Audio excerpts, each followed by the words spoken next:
Je m'en voudrais de ne pas vous remercier une fois de plus de votre disponibilité et de votre présence à cette session statutaire.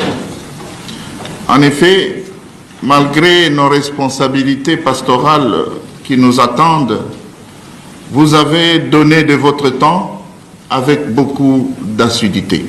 Comme à l'accoutumée, nos échanges se sont ouverts par l'analyse de la situation socio-pastorale en République démocratique du Congo, une situation marquée par l'insécurité récurrente dans certaines provinces de l'Est de la RD Congo, notamment dans les zones où s'affrontent les forces armées congolaises et leurs alliés avec l'AFC M23 appuyé par le Rwanda, tout comme à l'ouest par le phénomène Mobondo.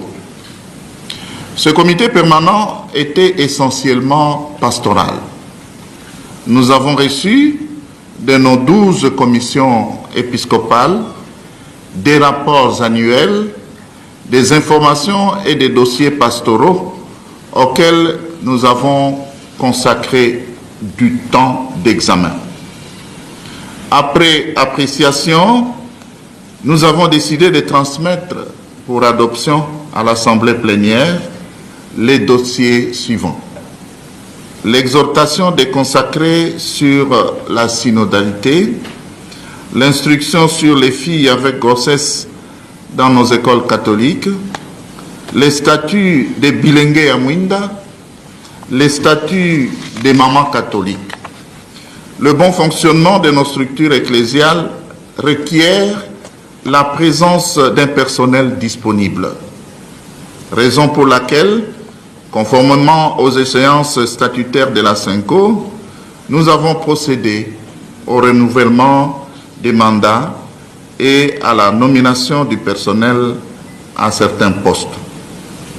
Il a ainsi plu au comité permanent de renouveler le mandat du secrétaire exécutif de la commission épiscopale Justice et Paix.